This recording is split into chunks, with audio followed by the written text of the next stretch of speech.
Agar farzandingiz injiq, erkatoy va gapga kirmaydigan bo'lsa, ushbu videoni oxirigacha ko'ring.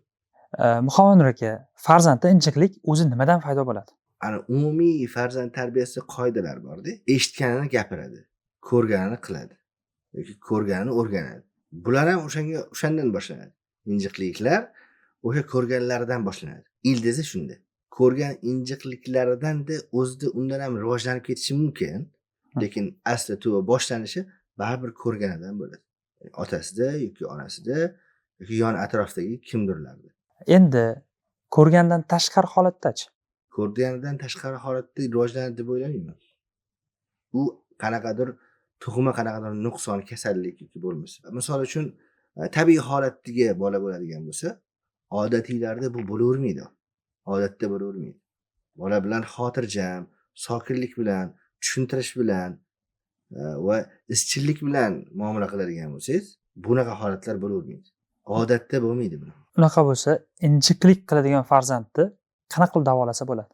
Yerga yotib olib yig'lashlar, buni olib bering deb o'zinikini o'tkazishlar, qanaqa qilib yengsa bo'ladi? O'sha reelsda chiqarganimizdek, misol uchun farzand turib oldimi bitta narsaga chaqirasiz. Bolam, hozir bu narsa yoqmasligi mumkin, lekin baribir bu aytganingiz bo'lmaydi. Buni qilmaymiz baribir. Mana buni qilsangiz, keyin mana bu ishga ruxsat bo'lishi mumkin. Lekin bu narsa hozir bo'lmaydi. Deyish kerak va haqiqatda bo'lish kerak emas.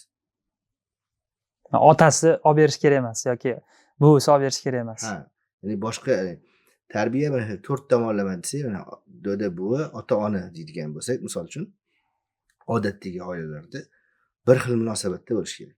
Onasi yo'q desa, otasi olib berib qo'yish kerak yoki ota-ona yo'q desa, borib turib dodasi bergan bo'lish kerak emas.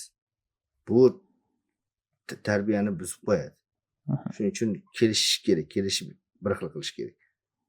Keyin ota-onalar farzandiga biron narsani qildirmaslik kerak bo'lsa, haqiqatda qildirmasa qilmagin deyish kerak.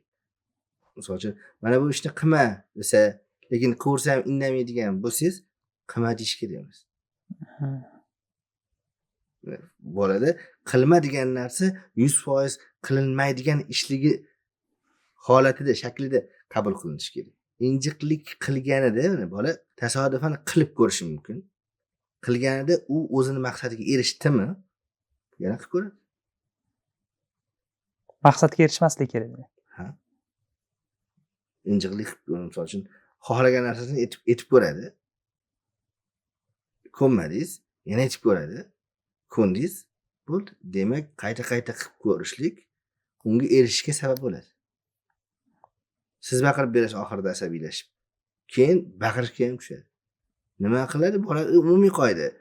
Eshitganini gapiradi, ko'rganini qiladi. Shunaqangi sodda va har doim takrorlanadigan qoidalar bor-da, ko'p ishlarda, ko'p sohalarda shunaqa. O'zi o'sha sohani trendga chiqqan ishlari bo'ladi. Asosiy qoida shu bo'ladi. Shu ishni qilsangiz, yechim bo'lib ketib qoladi ko'p ishlarga. Agar sizga shu qoidalar qiziq bo'lsa, kommentariyada yozib qoldiring. Aktiv baland bo'lsa, inshaalloh ularni yig'ib bitta video qilib chiqaramiz. Mayli? Bo'ladi. Xo'p, endi gapga kirmasa-chi farzand? Qanoq qilib yosh farzand gapga kirmasa nima qilish kerak? Qarang, farzand gapga kirmasa, o'yin qarorligi uchun ham kirmasligi mumkin. O'tirib, kerakligini tushuntiraverasiz. Mana misol uchun Montessori uslubi bor. Bolaga biron ishni buyurilsa, qilmasa, asosiy qoidalar bor. Bolaga hech qachon qattiq gapirilmaydi.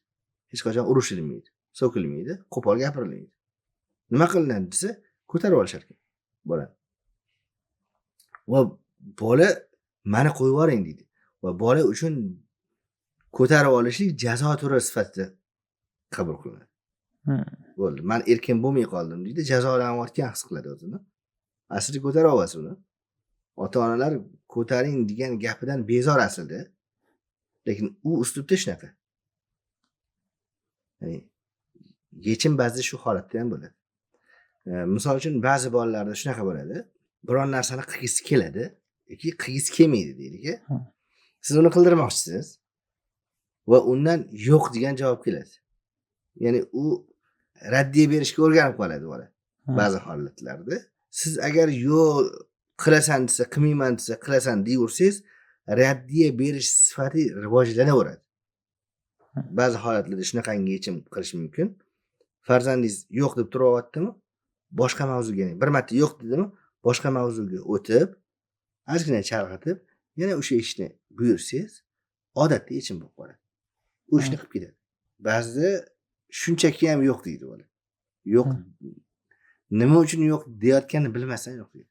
Injiqlik demak u tug'ma emas shakllanadi. Agar u kasallik ortidan bo'lmasa, qanaqadir uni dardi bo'lmasa, kasalligi bo'lmasa, tabiiy sog'lom bola bo'ladigan bo'lsa, bu holat keyin shakllangan bo'ladi. Misol uchun bolani qayerdir og'riyotgan bo'lsa, injiq bo'lishi tabiiy holat u. Baqirishi, sizni gapingizga ko'nmasligi yoki sizni eshitmasligi. Chunki dardi bor odam qolgan narsani his qila olmaydi. Bu odatiy tabiiy holatlardagi yechilmaydi. Lekin tabiiy bo'lmasa, mana buni davolash kerak. Bu video siz uchun foydali bo'lgan bo'lsa, sahifamizga obuna bo'ling.